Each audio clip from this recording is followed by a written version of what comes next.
Pernahkah Anda membayangkan sebuah kota yang begitu megah, begitu maju, penuh dengan pengetahuan dan teknologi yang bahkan melampaui imajinasi kita saat ini? Sebuah peradaban utopis, dengan istana berlapis emas, taman-taman yang menakjubkan, dan masyarakat yang hidup dalam kemakmuran. Sekarang, bayangkan kota itu lenyap tanpa jejak.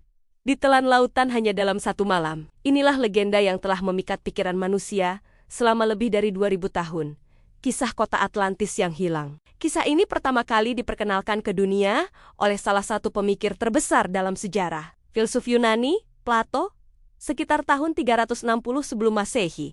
Dalam dua dialognya, Timaeus dan Kritios, Plato melukiskan gambaran yang sangat rinci tentang sebuah kerajaan pulau yang luar biasa. Ia menyebutnya Atlantis. Menurut Plato, Atlantis terletak di luar pilar Hercules, yang sekarang kita kenal sebagai Selat Gibraltar, gerbang antara Laut Mediterania dan Samudra Atlantik. Plato tidak hanya menggambarkannya sebagai kota biasa. Atlantis adalah sebuah kekuatan maritim yang dominan, sebuah peradaban dengan struktur sosial yang kompleks, arsitektur yang menakjubkan, dan sumber daya alam yang melimpah ruah. Bayangkan sebuah ibu kota yang dibangun dalam serangkaian cincin konsentris, bergantian antara daratan dan air, dihubungkan oleh kanal-kanal besar dan jembatan yang megah. Di pusatnya berdiri sebuah kuil megah yang didedikasikan untuk Poseidon, dewa laut yang konon dilapisi perak dengan puncak menara dari emas murni. Para penduduk Atlantis, atau Atlantis, digambarkan sebagai keturunan Poseidon dan seorang wanita fana bernama Klato. Awalnya,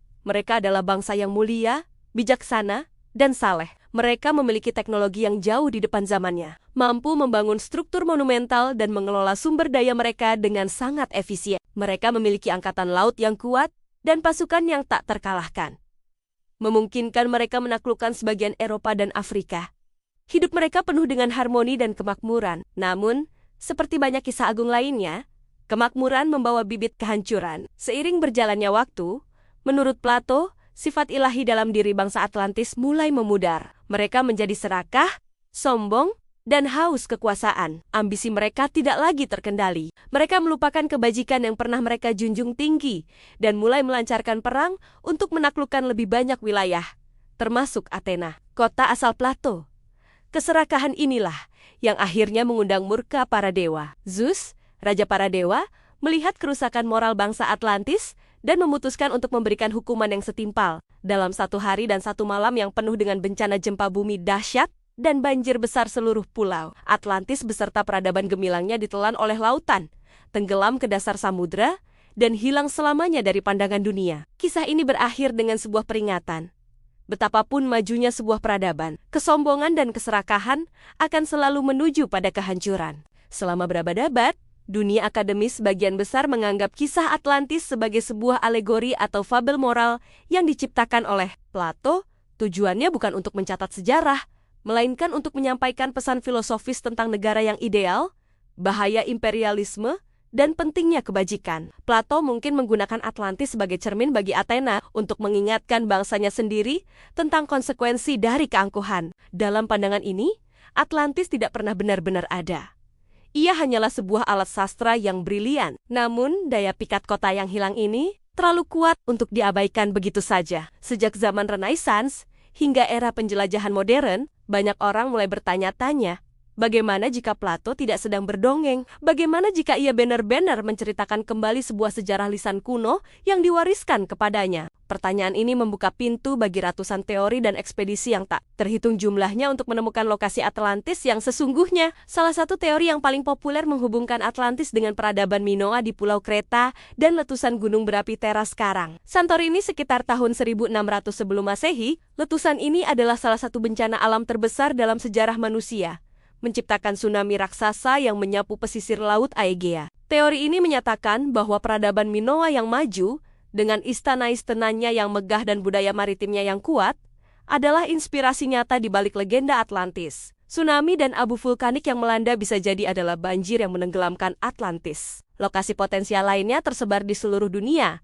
masing-masing dengan pendukungnya sendiri. Ada yang menyarankan Kepulauan Azores di tengah Atlantik, yang merupakan puncak dari pegunungan bawah laut. Ada pula yang menunjuk ke dataran lumpur di Spanyol Selatan, dekat Selat Gibraltar, yang cocok dengan deskripsi Plato. Beberapa teori yang lebih ekstrem bahkan menempatkan Atlantis di Karibia, di lepas pantai Kuba, atau bahkan di bawah lapisan es Antartika, dengan asumsi bahwa posisi kutub bumi telah bergeser. Meskipun teknologi pemetaan dasar laut modern semakin canggih dengan sonar dan kendaraan bawah air nirawak yang mampu menjelajahi kedalaman samudra, bukti fisik konkret tentang keberadaan Atlantis tetap sulit ditemukan. Tidak ada reruntuhan, tidak ada artefak, tidak ada jejak pasti yang bisa diverifikasi secara ilmiah untuk membuktikan bahwa kota megah itu pernah ada. Setiap penemuan yang diklaim sebagai sisa-sisa Atlantis seringkali ternyata adalah formasi geologis alami atau peninggalan dari peradaban lain yang sudah dikenal. Namun, ketiadaan bukti bukanlah bukti ketiadaan. Misteri ini terus hidup, memicu imajinasi para petualang, penulis, dan para pencari kebenaran. Bagi sebagian orang, Atlantis lebih dari sekadar mitos. Ia adalah simbol dari masa lalu umat manusia yang terlupakan. Sebuah bukti bahwa mungkin ada siklus peradaban di planet ini, peradaban maju yang bangkit dan kemudian runtuh. Jauh sebelum sejarah tertulis kita dimulai, apakah mungkin kita bukan yang pertama mencapai puncak teknologi? Legenda Atlantis mengajarkan kita tentang potensi besar umat manusia, sekaligus kerapuhan kita. Ini adalah kisah tentang inovasi dan keserakahan, kebijaksanaan dan kebodohan. Entah Atlantis benar-benar tenggelam di dasar samudra, atau hanya ada dalam halaman-halaman tulisan Plato, warisannya tetap bergema. Ia memaksa kita untuk bertanya, dari mana kita berasal, dan yang lebih penting, kemana kita akan pergi? Pencarian Atlantis mungkin akan terus berlanjut. Setiap generasi baru akan membaca kisah Plato dan merasa terpanggil untuk memecahkan teka-teki kuno ini. Mungkin suatu hari nanti, sebuah penemuan tak terduga di kedalaman laut akan mengubah segalanya. Atau mungkin misteri ini memang ditakdirkan untuk tetap menjadi misteri sebuah pengingat abadi tentang kota impian yang hilang ditelan waktu dan ombak. Terima kasih telah menemani kami dalam perjalanan menelusuri legenda Atlantis. Apa pendapat Anda? Apakah Atlantis nyata atau hanya sebuah dongeng yang indah? Bagikan pemikiran Anda di kolom komentar. Jangan lupa untuk menyukai video ini jika Anda menikmatinya. Dan subscribe ke channel kami untuk lebih banyak kisah misterius dari seluruh dunia. Sampai jumpa di video berikutnya.